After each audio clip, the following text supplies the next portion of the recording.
Hola amigos, aujourd'hui je vous emmène visiter l'une des plus belles plages de Playa del Carmen. Ça s'appelle Punta Esmeralda et vous allez voir qu'il y a un cénote qui est collé à la mer. C'est vraiment magnifique. Vamos amigos. Il y a un peu de trajet à faire. Cette plage se situe à l'opposé de Playa Car. Il faut être véhiculé pour y aller. Donc on peut aller en vélo aussi. La balade est vraiment agréable. Il y a une super piste cyclable qui longe toute la 5e avenue et qui vous emmène directement jusqu'à cette fabuleuse plage. Après une balade en scooter, nous arrivons à l'entrée de Punta Esmeralda. Vous trouverez un grand parking, ce qui rend l'accès extrêmement pratique. Et l'entrée de la plage est une véritable invitation à la détente. La verdure tropicale qui borde l'entrée crée une ambiance paisible. Regardez cette plage à couper le souffle, de la mer des Caraïbes, les eaux cristallines, le sable blanc. C'est tout simplement magique. Et si vas a tirar la toalla, que sea en Playa del Carmen. En gros, si tu jettes l'éponge, si tu as abandonné, que ce soit à Playa del Carmen, autant que ce soit ici. Voilà, en gros, si t'es déprimé, si tout va mal dans ta vie, faut venir à Playa, quoi. Et vous avez des chemins pour vous balader au milieu de la nature, avec une magnifique vue sur cette mer, avec des palmiers, des cocotiers. Franchement, si on n'est pas bien ici.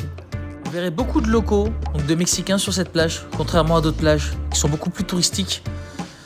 Vous verrez les gens qui s'amusent, qui se prélassent. Vous verrez même aussi parfois des poissons qui sont colorés dans l'eau. C'est un véritable oasis au cœur de la nature. La plage elle-même est tout aussi incroyable.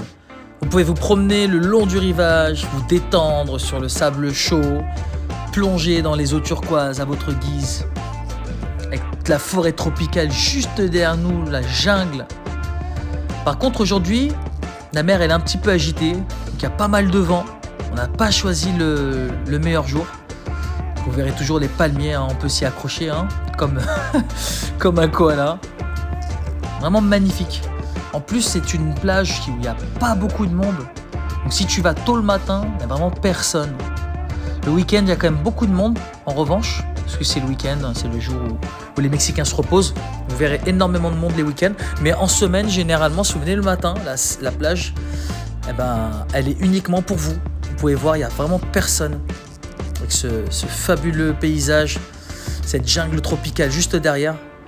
Donc là, il est quoi, 9h du matin et on est pratiquement les seuls sur la plage. C'est génial, on peut danser, on peut s'amuser, il n'y a personne pour vous juger. C'est vraiment top.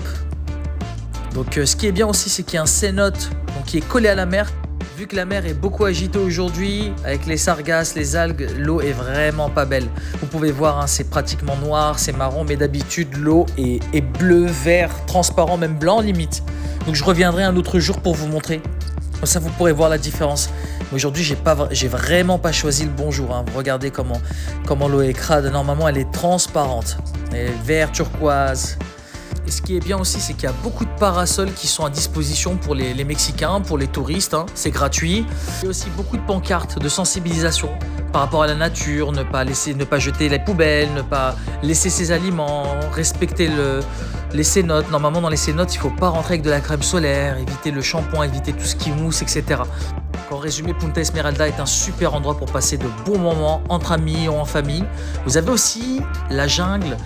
Maintenant, c'est un peu délicat parce que si tu t'enfonces et que tu avances dans cette jungle, tu te retrouves juste devant les marécages. Et qu'est-ce qu'il y a souvent dans les marécages ? Forcément, des alligators ou des crocodiles. Je ne sais pas c'est quoi la différence entre les deux.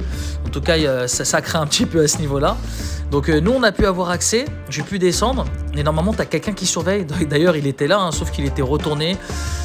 Je pense qu'il devait regarder des trucs sur son téléphone. Il n'était pas du tout en train de surveiller.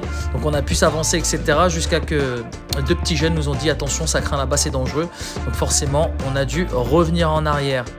Voilà, j'espère que cette petite balade vous a plu. Pensez à liker, à vous abonner pour ne pas rater les prochaines vidéos. En attendant, prenez soin de vous et à très bientôt dans une prochaine vidéo.